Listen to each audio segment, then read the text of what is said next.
آپ کو پتہ ہی ہے جب گھر میں ایک بیوی ہو تو وہ یہ سارے جو قباطیں ہیں وہ نہیں آتی، اسی لیے نکاح میں برکت ہوتی ہے اسلام میں. اور وہ نکاح کیا اس نے، ریحان خان نے اس سے شادی کی گھر بسانے کی خاطر، لیکن بیرون بنی گالا یعنی کہ بنی گالا سے علاوہ پوری دنیا میں اس کے وہی ناجائز تعلقات کا چرچا رہا. لیکن آخرکار ان کی بن نہ سکی، طلاق ہو گئی. لیکن اس کے بعد آپ دیکھیں پنکی پیرنی کی آمد، قندیل بلوچ کی آمد، یہ ساری قباطیں آپ کو سارا کچھ پتہ ہے، تفصیل میں میں نہیں جاؤں گا. مجھے بس یہ پتہ ہے کہ قندیل بلوچ سے بھی تعلقات تھے، اور پھر پنکی پیرنی بھی باوجود اس کے کہ وہ خاور ملیکہ کے نکاح میں تھی، لیکن اس کے باوجود وہ بنی گالا آتی تھی اور رہتی تھی باقاعدہ 2-3 مہینے. اب مجھے نہیں سمجھ کہ وہ کون سا چلہ تھا، وہ کون سا وظیفہ تھا جو کہ وہ 2-3 مہینے میں مکمل ہوتا تھا، اور مکمل طور پہ وہ اپنے گھر کو خیر بات کہہ کے یہاں پر رہتی تھی اس کے ساتھ، عمران نیازی کے ساتھ. اور تیسری چیز، پنکی پیرنی کے بعد پھر آپ دیکھیں کہ یک کے بعد دیگرے عائشہ گلالئی کی آپ نے آواز سنی، ثنا بلوچ کی آپ نے آواز سنی کہ اس نے ناجائز تعلقات قائم کرنے کی کوشش کی. انہوں نے بھی اپنے ٹی وی پروگراموں میں آ کر اس کا اظہار کیا. ثنا بلوچ چلی گئی ہیں پیپلز پارٹی میں، عائشہ گلالئی جو ہے ابھی فی الحال گمنامی کی زندگی بسر کر رہی ہیں، حالانکہ انہوں نے آ کے ان کو بے نقاب کیا تھا. اب آپ آ جائیں ٹک ٹاک لڑکیوں پر. جب یہ وزیر اعظم بنا، اس سے پہلے پھر نشے کی، بنی گالا پہ نشے کی اور گانجے کی اور آئس کی، گردہ کی، چرس کی تقریب ہوتی تھی، جس میں امین اللہ گنڈا پور شراب چلتی تھی، سب کچھ چلتا تھا. امین اللہ گنڈا پور، اچھا اس کے علاوہ مراد سعید، فیصل وابڈا اور دیگر لوگ، بہت سارے لوگ، ایک نہیں بہت سارے لوگ. اور وہاں پر جہانگیر ترین جیسے نام نہاد صنعت کار، نام نہاد زمیندار بھی ادھر ہی بیٹھا ہوتا تھا.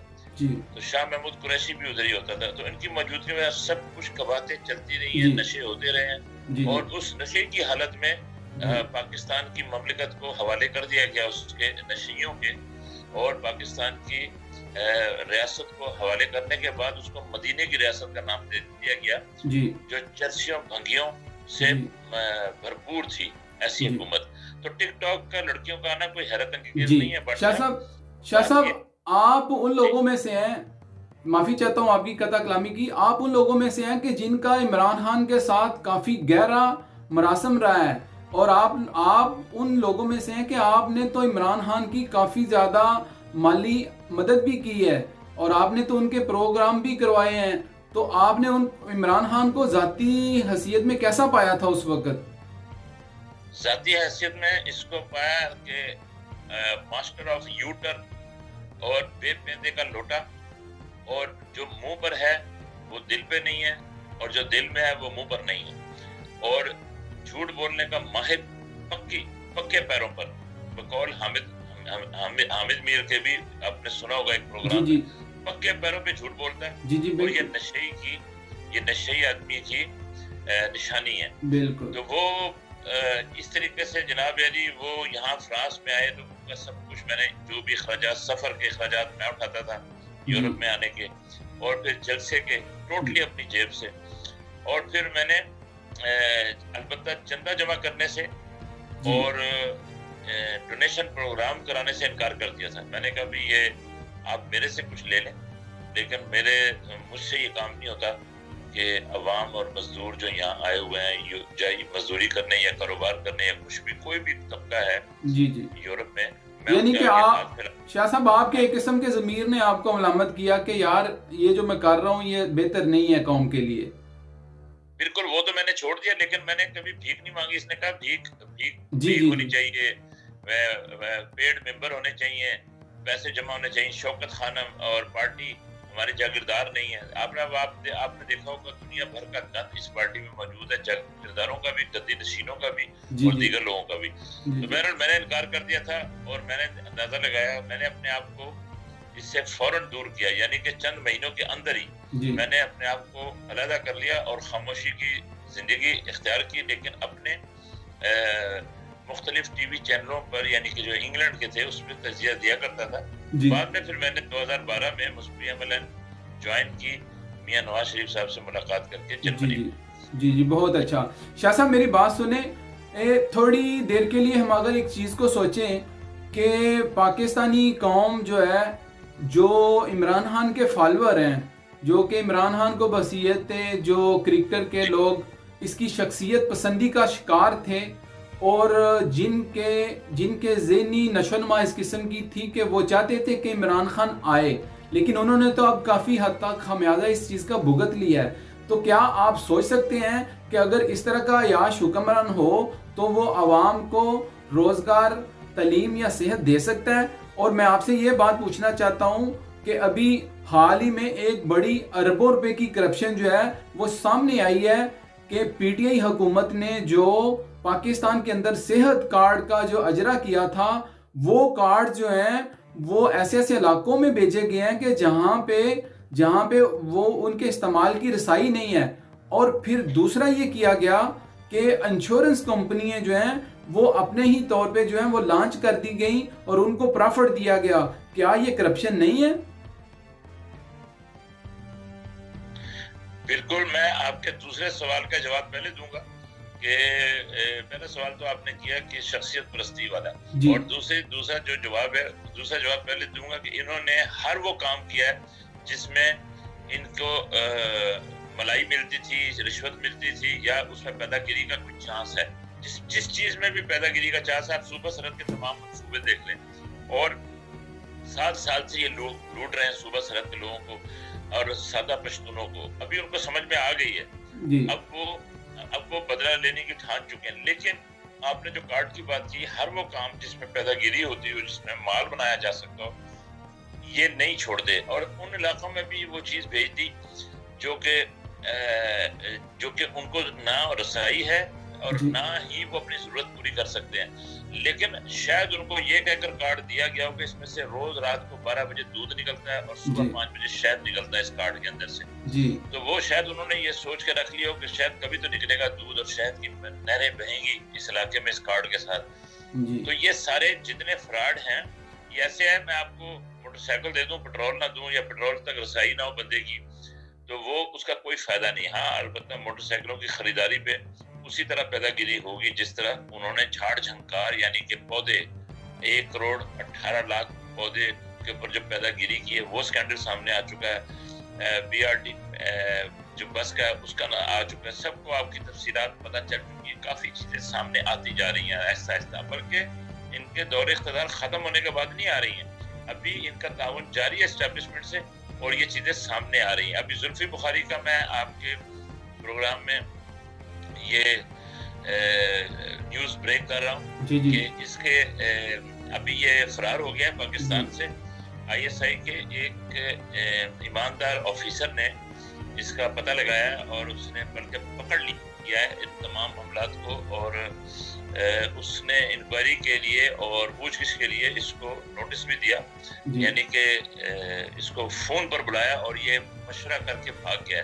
یہ محترم زلفی بخاری صاحب اپنے باپ کی طرح راہ کے ایجنٹ نکلے اور راہ کے ساتھ تعلقات پائے گئے اور راہ کے ساتھ ہدایت لیتے ہوئے پائے گئے اور پیسہ لیتے ہوئے پائے گئے.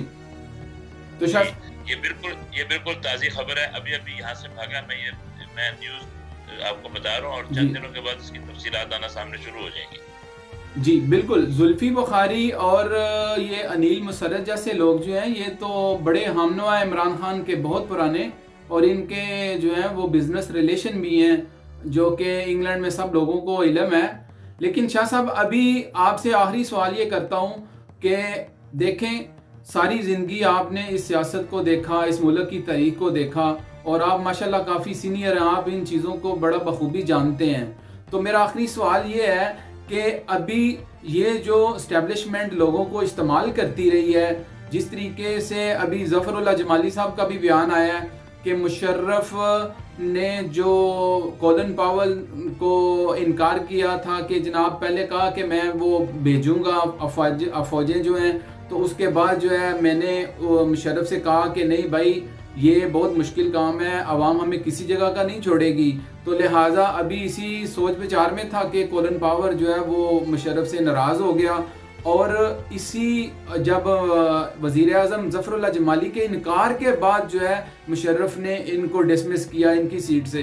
تو سوال آپ سے یہ ہے کہ آج تک جو اسٹیبلشمنٹ کرتی رہی ہے، اور میاں نواز شریف صاحب نے بھی اس چیز کا ذکر کیا ہے کہ یہ کسی وزیر اعظم کو چلنے نہیں دیتے اور کسی کا ٹینیور پورا نہیں کرنے دیتے. مقصد کہنے کا یہ ہے کہ اگر اب ایک مرد مجاہد میاں محمد نواز شریف نے اسٹیبلشمنٹ کے ساتھ یہ جو ماتھا مول لیا ہے، تو اس کا انجام آپ کیا دیکھ رہے ہیں؟ اس کا انجام تو ہو سکتا ہے کہ بھٹو والا اور میاں صاحب کے 1999 کے دور والا ہو، کیونکہ ایک نقاب کے اندر ماشاء اللہ لگا ہوا ہے پاکستان کے اندر، کچھ بھی ہو سکتا ہے. لیکن انہوں نے جو ٹکر لی ہے نا ان پہاڑوں سے، وہ بہت بڑی ٹکر لی ہے، اور ابھی انہوں نے سارے پتے شو نہیں کیے. ابھی فی الحال انہوں نے اگریسو رویہ اپنایا ہے اور پاکستان کے عوام کو جگایا. اب اسٹیبلشمنٹ جو خطرہ محسوس کر رہی ہے وہ یہ کر رہی ہے کہ جس طرح ذوالفقار علی بھٹو نے عوام کو اویئرنیس دی تھی، اس طریقے سے میاں نواز شریف نے اپنے بیانیے سے عوام کو جگایا ہے، اور کارکنوں کو خالی چارج نہیں کیا بلکہ عوام کو اپنی محرومیوں کا بدلہ لینے اور اپنی محرومیوں کے حساب چکانے کا موقع دیا ہے. عوام کو اب چاہیے کہ وہ ان کی تقریر پر اس کے مثبت پہلوؤں کی طرف، تمام مثبت پہلوؤں کی طرف، بلکہ ساری ان کی تقریر ہی مثبت ہے، تو خاص طور پہ چن کے اس میں مثبت پہلوؤں کو اجاگر کریں، اور ایک دوسرے کے ساتھ اکٹھے ہو کے، جیسے کہ سیاسی پارٹی جمع ہوگی اور ایک ایجنڈے پر جمع ہو گئی ہیں کہ وہ ہے جمہوریت کی بالادستی، سول بالادستی اور جمہوریت کی حقیقت میں بحالی، اور اصل ووٹ کو عزت دو کا جو بیانیہ پہلے جی ٹی روڈ پہ کامیاب ہو چکا تھا تو وہ اس کو لاگو کیا جائے. تیسری بات یہ ہے، دیکھیں میں 2 باتیں کر چکا ہوں، تیسری بات یہ ہے آپ کے سوال کے جواب میں کہ اس وقت اگر میاں نواز شریف صاحب کا عوام نے ساتھ نہ دیا تو بعد میں اڑنے کا، رولنے کا اور خفتیں اٹھا کر جینے کا کوئی فائدہ نہیں ہے. اس کے اور یہ رونا پیٹنا کی ضرورت نہیں ہے. ہمیں پتہ ہے کہ 175% الیکٹریسٹی اور تقریباً 80% گیس کے بلوں میں 2 سال کے اندر مہنگائی بڑھی، اور ٹوٹل مہنگائی اگر آپ کیلکولیٹ کریں تو 267% جو ہے وہ مہنگائی ہو چکی ہے. چھوٹے فوجی جو ہیں بغاوت پر آمادہ ہیں. انہوں نے مجھے باقاعدہ، میرے کچھ چند دوست ہیں کراچی میں جو سول وردیوں میں، سول کپڑوں میں وردی والوں کے ساتھ کام کرتے ہیں، انہوں نے یہ کہا ہے کہ بھئی ہمارے بھی حقوق کی بات کریں آپ جب کبھی آئیں. تو یقین کریں کہ عدنان صاحب وہ کہتے ہیں ہماری 30,000 تنخواہ ہے اور 267% مہنگائی ہے. اب سمجھ لیں کہ ہم حقیقت میں 11,500 ٹچ کر رہے ہیں، یعنی کہ اصل تنخواہ ابھی یوں سمجھ لیں مہنگائی کے حساب سے کہ ہمیں 11,500 مل رہی، 30,000 نہیں مل رہی، وہ گنتی کے اندر 30. اچھا ایک آخری بات کہوں گا، آپ نے شخصیت پرستی کا پوچھا تھا پہلے اس سے، تو دیکھیں زرداج گل جب اس طرح کے منسٹر ہوں گے تو آپ خود اندازہ لگا لیں کہ پاکستان ترقی کی طرف جائے گا یا تنزلی کی طرف جائے گا. زرداج گل کہتی ہے بس جب ہم مسائل لے کر جاتے ہیں نا عمران نیازی کے پاس عوام کے، وہاں جا کے ہم سب کچھ بھول جاتے ہیں. اس کے بس چہرے کو دیکھتا آدمی رہ جائے، اس کے چہرے کی مسکراہٹ دیکھتا رہ جائے، تو اس کی شخصیت کے سیر میں اس طرح کے بےہودہ کردار کی خواتین جو ہیں وہ اگر یہ عوامی مسائل لے کے جائیں اور اس کا چہرہ دیکھ کے سب کچھ بھول جائیں عوامی مسائل، تو پھر تو عائشہ گلالئی جھوٹی نہیں تھی. عائشہ گلالئی جھوٹی نہیں تھی. اور ٹک ٹاک، مجھے یہ بتائیں ٹک ٹاک خواتین جو ٹھڈے مار کے وزارت خارجہ کا دروازہ کھولتی تھی یا اسمبلی کے اندر جاتی تھی، یہ منظر کبھی آپ کو میاں نواز شریف کی حکومت میں کبھی نظر آیا؟ یہ والا سوال نہیں پیدا ہو سکتا. جی وہ دیندار طبقے سے تعلق رکھتے ہیں، سوم سرات کے پابند ہیں، اور ان کے دور حکومت میں اس طرح کی قواتیں، اس طرح کی زراعتیں بالکل بھی یہ چیزیں موجود نہیں تھی. اور ایک اور بات یہ کہوں گا آپ سے کہ اب پاکستان کے حالات اس نہج پر پہنچا دیے ہیں پاکستان کی اسٹیبلشمنٹ نے، یعنی کہ جو آپ کو پتہ ہی ہے اسٹیبلشمنٹ کس کو کہتے ہیں، ہمارے ملک میں کس کو کہا جاتا ہے، سب کو پتہ ہے، تعارف کی ضرورت نہیں ہے. انہوں نے ملک کو اس نہج پر پہنچا دیا ہے کہ آگے کنویں پیچھے کھائی ہے. تباہی بربادی جو ہے وہ اب پاکستانی عوام کے نصیب میں لکھی جا چکی ہے. اگر عوام چاہیں تو اپنا گلا چھڑا سکتے ہیں جی میاں نواز شریف صاحب کی قیادت میں، جی اور ایک نئے الیکشن اور جی نئے مینڈیٹ کی طرف عوام کو جانا جی ہوگا، بہت شکریہ. ہم سب کو جانا ہوگا. جی بہت شکریہ. تو جناب ہمارے ساتھ تھے یہ تحسین انور شاہ صاحب جن کا تجزیہ آپ نے سنا. ناظرین آپ سے ایک عرض کرتا جاؤں کہ نسلوں کو بنانے میں ایک وقت لگتا ہے. ہمارے پیارے نبی کریم صلی اللہ علیہ وآلہ وسلم نے 23 سال اس عرب معاشرے کے اوپر محنت کی، اور اس کے بعد جب اسلام کا بول بالا ہوا تو پھر انسان کو انسانیت کا علم ہوا. تو اگر پاکستان جیسے ملک کے اندر جو کہ عمران خان اپنے 22 سالہ محنت کا جو ہے وہ شور مچاتا ہے اور کہتا ہے کہ میں نے 22 سال محنت کی ہے، لیکن آج افسوس سے کہنا پڑ رہا ہے کہ پاکستانی قوم جو ہے وہ عمران خان کی 22 سالہ محنت کا نتیجہ اس حد تک اپنی آنکھوں سے دیکھ رہی ہے کہ سر عام موٹر ویز کے اوپر جو ہے وہ عورتوں کی عزت محفوظ نہیں، اور لوگ خودکشی پر مجبور ہیں، اور لوگ اپنے حال کو ترس رہے ہیں. تو ناظرین یہ ہمارے لیے اور ہماری قوم کے لیے ایک بہت بڑا لمحہ فکریہ ہے کہ ہم اپنے منتخب کرنے والے لوگ جو ہیں ان کو ایک دفعہ ان کی شناسی ضرور کریں. تو مجھے اجازت دیجیے، انشاءاللہ اگلے پروگرام میں آپ کے ساتھ نئے ٹاپک کے ساتھ حاضر ہوں گے. اللہ حافظ.